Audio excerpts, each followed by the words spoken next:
ಈ stock 10 ರುಪೀಸಿಂದ 100 rupees ತನಕ ಒಂದೊಳ್ಳೆ ಮೂಮೆಂಟಮ್ ಕೊಡ್ತು. ಅದಾದ್ರ ಮೇಲೆ ಸ್ವಿಂಗ್ ಹೈ ಮಾಡಿ, ಲಾಸ್ಟ್ ಸ್ವಿಂಗ್ ಹೈ 100 ರುಪಿ ಮಾಡಿ, ಅಲ್ಲಿಂದ ಸ್ಲೋ ಆ್ಯಂಡ್ ಸ್ಟಡಿದು ಸೆಲ್ಲಿಂಗ್ ಬರ್ತಾ ಉಂಟು.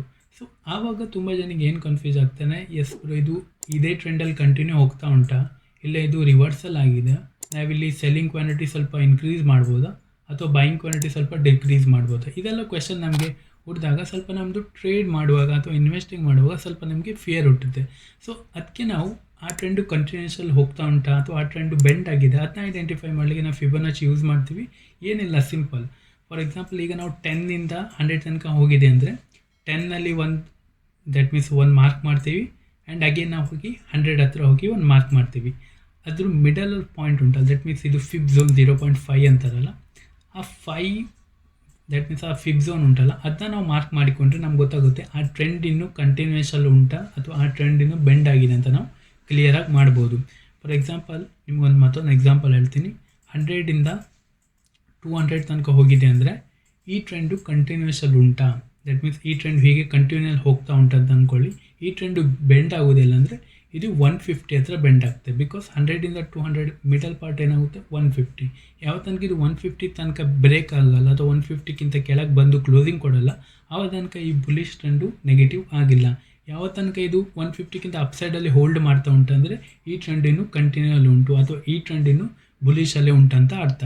ಇಫ್ ಇನ್ ಕೇಸ್ ನಾವು ಸೆಲ್ಲಿಂಗ್ನ ಐಡೆಂಟಿಫೈ ಮಾಡಿದ್ರು ಕೂಡ ಹಾಗೆ, ಬೈಯಿಂಗ್ನ ಐಡೆಂಟಿಫೈ ಮಾಡಿದ್ರು ಕೂಡ ಹಾಗೆ. ಜಸ್ಟ್ ಅದು ನಾವು ಒಂದು ಸ್ವಿಂಗ್ ಲೋನ ದಟ್ ಮೀನ್ಸ್ ಲಾಸ್ಟ್ ಸ್ವಿಂಗ್ ಲೋನ ನಾವು ಮಾರ್ಕ್ ಮಾಡ್ತೀವಿ, ಆ್ಯಂಡ್ ಆಲ್ಸೋ ಲಾಸ್ಟ್ ಸ್ವಿಂಗ್ ಹೈನ ಕೂಡ ಮಾರ್ಕ್ ಮಾಡಿದಾಗ ಅದು ಮಿಡಲ್ ಆಫ್ ದ ಪಾಯಿಂಟ್ ಏನುಂಟಲ್ಲ ಫಿಫ್ ಝೋನು, ಅದನ್ನ ನಾವು ಟ್ರೆಂಡ್ ರಿವರ್ಸಲ್ ಅಥವಾ ಫಿಫ್ ಝೋನ್, ಇದು ತುಂಬ ಇಂಪಾರ್ಟೆಂಟ್ ಝೋನ್ ಆಗುತ್ತೆ. ಇದಕ್ಕಿಂತ ಅಪ್ಸೈಡಲ್ಲಿ ಟ್ರೇಡ್ ಆಗ್ತಾ ಇದೆ ಅಂದರೆ ದಟ್ ಮೀನ್ಸ್ ಇದು ಟ್ರೆಂಡ್ ಕಂಟಿನ್ಯೂಯಸಲ್ಲಿ ಟ್ರೇಡ್ ಆಗ್ತಾ ಉಂಟು. ಇದಕ್ಕಿಂತ ಡೌನ್ ಸೈಡಲ್ಲಿ ಟ್ರೇಡ್ ಆಗ್ತಿದೆ ಅಂದರೆ ಈ ಟ್ರೆಂಡು ನೆಗೆಟಿವ್ ಆಗಿದೆ ಅಂತ ಅರ್ಥ. ಇದು ಸಣ್ಣ ವಿಷಯ, ಬಟ್ ಇದು ತುಂಬಾ ಮ್ಯಾಟರ್ ಆಗ್ತದೆ. ಯಾಕಂದರೆ ಫಾರ್ ಎಕ್ಸಾಂಪಲ್ ಈಗ ನಾವೊಂದು ಟ್ರೇಡ್ ತೊಗೊಳ್ತೀನಿ ಅಂತ ಇಟ್ಕೊಳ್ಳೋಣ. ಇಲ್ಲಿ ನಾನು ಬೈಯಿಂಗ್ ಮಾಡ್ತಿರ್ತೀನಿ, ಇದು ನಂದು ಸ್ಟಾಪ್ ಲಾಸ್ ಆಗಿರುತ್ತೆ. ಬಟ್ ಇಲ್ಲಿ ನಾನು ಬೈಯಿಂಗ್ ಮಾಡುವಾಗ ಎಷ್ಟು ಕ್ವಾಂಟಿಟಿ ಬೈ ಮಾಡ್ತೀನಿ ಅದು ನಂದು ಪ್ರೀವಿಯಸ್ ಟ್ರೆಂಡ್ ಮೇಲೆ ಡಿಪೆಂಡ್ ಆಗಿರುತ್ತೆ. ಇಫ್ ಇನ್ ಕೇಸ್ ನಾನು ಇಲ್ಲಿ ಬೈಯಿಂಗ್ನ ಪ್ಲ್ಯಾನ್ ಮಾಡ್ತೀನಿ ಬಟ್ ಪ್ರೀವಿಯಸ್ ಟ್ರೆಂಡು ನೆಗೆಟಿವ್ ಇದ್ದರೆ ಅಥವಾ ಆ ಟ್ರೆಂಡು ನೆಗೆಟಿವಲ್ಲೇ ನಾನು ಬುಲಿಶ್ ಪ್ಲ್ಯಾನ್ ಮಾಡ್ತಿದ್ರೆ ಇಲ್ಲಿ ಎಲ್ಲ ಅನ್ನೆಸೆಸರಿ ಲಾಸಸ್ ಆಗ್ತವೆ. ಇದು ನಿಫ್ಟಿ 50 ಚಾರ್ಟ್ ಆಗಿರುತ್ತೆ. ನಾವಿಲ್ಲಿ ಹೈನ ಮಾರ್ಕ್ ಮಾಡಿದ್ವಿ, ಲಾಸ್ಟ್ ಸ್ವಿಂಗ್ ಹೈನ ಮತ್ತು ಲಾಸ್ಟ್ ಸ್ವಿಂಗ್ ಲೋನ ಮಾರ್ಕ್ ಮಾಡಿ ಫಿಬೊನಾಚಿನ ಡ್ರಾ ಮಾಡಿದ್ವಿ. ಸೊ ಇಲ್ಲಿ ನಾವು ನೋಡ್ಬೋದು ಈ ಟ್ರೆಂಡ್ ಇದು 50% ಎಲ್ಲುಂಟು 282, ಇದು 50% ಆಗಿರುತ್ತೆ. ಯಾವ ತನಕ ಇದಕ್ಕಿಂತ ಅಪ್ಸೈಡಲ್ಲಿ ಬ್ರೇಕ್ಔಟ್ ಕೊಟ್ಟು ಅಥವಾ ಹೋಲ್ಡ್ ಮಾಡಲ್ಲ ಹೀಗೆ, ಆವ ತನಕ ಈ ಟ್ರೆಂಡು ಫೇಡ್ ಔಟ್ ಆಗಿಲ್ಲ. ಇಲ್ಲಿಂದ ಟ್ರೆಂಡ್ ಏನಾಯಿತು, ಫೇಡ್ ಔಟ್ ಆಯಿತು, ಇಲ್ಲಿಂದ ಬುಲಿಶ್ ಆಯಿತು ಶಾರ್ಟ್ ಟರ್ಮಲ್ಲಿ. ಲಾಂಗ್ ಟರ್ಮಲ್ಲಿ ಆಲ್ರೆಡಿ ಟ್ರೆಂಡು ಬುಲಿಶಲ್ಲೇ ಉಂಟು ಇಫ್ ಇನ್ ಕೇಸ್ ನಾವು ವೀಕ್ಲಿಯಲ್ಲಿ ಪ್ಲ್ಯಾನ್ ಮಾಡೋದಾದರೆ. ಸೊ ಇಲ್ಲಿ ತುಂಬ ಜನ ಹೇಗೆ ಟ್ರ್ಯಾಪ್ ಆಗ್ತಾರೆ ಅಂದರೆ, ಇಲ್ಲಿ ನೋಡಿ ಇಲ್ಲಿಂದ 50%ಗಿಂತ ಅಪ್ಸೈಡಲ್ಲಿ ಕ್ಲೋಸಿಂಗ್ ಕೊಟ್ಟಾದ್ರ ಮೇಲೆ ಬಟ್ ಅಗೇನ್ ಇಲ್ಲಿ ಸೆಲ್ಲಿಂಗ್ ಬರ್ತಾರೆ. ಆವಾಗ ತುಂಬ ಜನ ಇವನ್ ನೀವು ಇಂಟ್ರಾಡೇ ಟ್ರೇಡ್ ಮಾಡೋದಾದರೆ ನಿಮ್ಗೆ ಗೊತ್ತಾಗ್ತದೆ ಹೇಗೆ ನಮ್ಮದು ಎಮೋಷ್ನಲ್ ವರ್ಕ್ ಆಗ್ತದೆ, ಹೇಗೆ ನಮ್ಮದು fear of missing out that means FOMO ಹೇಗೆ ವರ್ಕ್ ಆಗ್ತದೆ ಅಂತ ತುಂಬ ಜನ ಇಲ್ಲಿ ಪ್ಲ್ಯಾನ್ ಮಾಡ್ತಾರೆ. ಆವಾಗ ತುಂಬ ಜನ ಏನು ಪ್ಲ್ಯಾನ್ ಮಾಡ್ತಾರೆ, ಬ್ರೋ ಇಲ್ಲೊಂದು ಸೆಲ್ಲಿಂಗ್ ಬಂದಿದೆ, ಇಲ್ಲಿ ಕೂಡ ಸೆಲ್ಲಿಂಗ್ ಬರ್ಬೋದು, ಇಲ್ಲಿ ಸ್ವಲ್ಪ ಕ್ವಾಂಟಿಟಿ ಜಾಸ್ತಿ ಮಾಡಿ ಟ್ರೇಡ್ ಮಾಡುವ, ಆವಾಗ ಇಲ್ಲಿ ಟ್ರೇಡ್ ಮಾಡಿ ಅನ್ನೆಸೆಸರಿ ಸ್ಟಾಪ್ ಲಾಸ್ ಹಿಟ್ ಆಗ್ತದೆ. ಸೊ ಅದಕ್ಕೆ ಯಾವ ತನಕ 50%ಗಿಂತ ಅಪ್ಸೈಡ್ ಹೋಗಲ್ಲ ಆವ ತನಕ ಇಫ್ ಇನ್ ಕೇಸ್ ಇದೇ ಪ್ಯಾಟರ್ನು ಇಲ್ಲೆಲ್ಲರೂ ಫಾರ್ಮೇಷನ್ ಆಗಿ ಇಲ್ಲಿ ಸ್ವಲ್ಪ ಕ್ವಾಲಿಟಿ ಇನ್ಕ್ರೀಸ್ ಮಾಡಿ, ಬಿಕಾಸ್ ಇಲ್ಲಿ ಸೆಲ್ ಆಫ್ ಬರೋ ಚಾನ್ಸಸ್ ತುಂಬಾ ಹೈ ಇರುತ್ತೆ. ಇಫ್ ಇನ್ ಕೇಸ್ ನಿಮ್ಮದಲ್ಲಿ ಕಂಡೀಷನ್ ಫಾರ್ಮ್ ಆದರೆ ಮಾತ್ರ. ಇದಕ್ಕಿಂತ ಅಪ್ಸೈಡ್ ಹೋಗಿ ಅಲ್ಲಿಂದ ನೆಗೆಟಿವ್ ಆದರೂ ಟ್ರೇಡ್ ಮಾಡಿ, ಬೇಡ ಅಂತಿಲ್ಲ, ಬಟ್ ಕ್ವಾಂಟಿಟಿ ಸ್ವಲ್ಪ ಲೆಸ್ ಮಾಡಿ ಟ್ರೇಡ್ ಮಾಡಿ, ಅನ್ನೆಸೆಸರಿ ಲಾಸಸ್ ಆಗೋ ಚಾನ್ಸಸ್ ತುಂಬಾ ಇರ್ತದೆ. ಬಿಕಾಸ್ ಇಲ್ಲಿಂದ ಹೋಗೋ ದಟ್ ಮೀನ್ಸ್ ಇಲ್ಲಿ ಸಪೋರ್ಟ್ ತೊಗೊಂಡು ಪ್ರೀವಿಯಸ್ ಸ್ವಿಂಗ್ಸ್ನ ರೆಸ್ಪೆಕ್ಟ್ ಮಾಡಿ 50% ಫಿಬ್ನ ರೆಸ್ಪೆಕ್ಟ್ ಮಾಡಿ ಹೋಗೋ ಚಾನ್ಸಸ್ 99% ಇರ್ತದೆ. ಸೊ ಅದಕ್ಕೆ ಗೊತ್ತಿದ್ದು ಯಾಕೆ ನಾವು ಅನ್ನೆಸೆಸರಿ ಲಾಸಸ್ ಮಾಡಬೇಕು.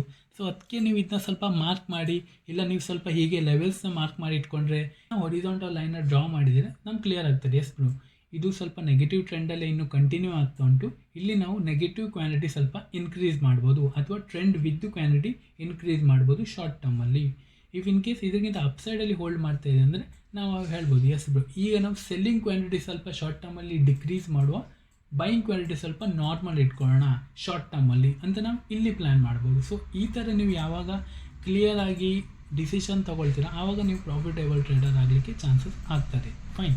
ಸೊ ಈಗ ಸ್ವಲ್ಪ ಮತ್ತು ಎಕ್ಸಾಂಪಲ್ಸ್ ನೋಡೋ, ಎಲ್ಲಿಂದ ಬ್ರೇಕ್ ಡೌನ್ ಆಗಿದೆಯಲ್ಲ ಅಲ್ಲಿಂದ ನಾವು ಸ್ವಲ್ಪ ಮಾರ್ಕ್ ಮಾಡಿದರೆ ಈಸಿ ಆಗ್ತಾರೆ. ಬಟ್ ತುಂಬ ಜನ ಏನು ಮಾಡ್ತಾರೆ ಅಂದರೆ ಎಲ್ಲಿ ಟಾಪ್ ಆಗಿದೆಯಲ್ಲ ಆ ಟಾಪ್ನ ಮಾರ್ಕ್ ಮಾಡ್ತಾರೆ, ಎಲ್ಲಿ ಲೋ ಆಗಿದೆಯಲ್ಲ ಆ ಲೋನ ಮಾರ್ಕ್ ಮಾಡ್ತಾರೆ.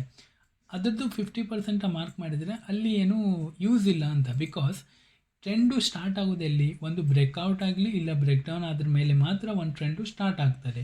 ಇಫ್ ಇನ್ ಕೇಸ್ ಇದೇ ಟ್ರೆಂಡು ಸ್ಟಾರ್ಟ್ ಆಗಬೇಕಂದ್ರೆ ಇಲ್ಲಿ ಹೋಲ್ಡ್ ಮಾಡ್ತಂತ ಇಟ್ಕೊಳ್ಳೋಣ, 1-2 ಮಂತ್ಸ್ 3 ಮಂತ್ಸ್ ಹೋಲ್ಡ್ ಮಾಡಿ, ದೆನ್ ಇಲ್ಲಿಂದ ಬ್ರೇಕ್ಔಟ್ ಆದ್ರ ಮೇಲೆ ಸ್ಟಾರ್ಟ್ ಆಗೋದು ಇದು 19,900ಕ್ಕಿಂತ ಅಪ್ಸೈಡಲ್ಲೇ ಸ್ಟಾರ್ಟ್ ಆಗೋದು.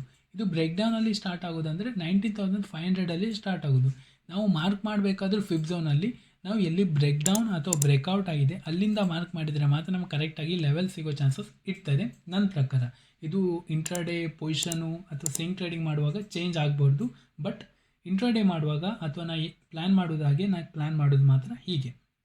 ಸೊ ಇಲ್ಲಿ ನೋಡ್ಬೋದು ಹೈ ಏನಾಗಿತ್ತು ಇದು 19,500, ಲೋ ಏನಾಗಿತ್ತು 18,040 ರೂಪೀಸ್, 840 ರೂಪೀಸ್ ಇದು ಲೋ ಆಗಿತ್ತು. ಸೊ ಇದರದ್ದು ಫಿಫ್ತ್ ಝೋನ್ ಏನಾಗಿರುತ್ತೆ 19,670, ದಟ್ ಮೀನ್ಸ್ 170 ಅಪ್ರಾಕ್ಸಿಮೇಟ್ ಅದಾಗಿತ್ತು. ಫೈನ್.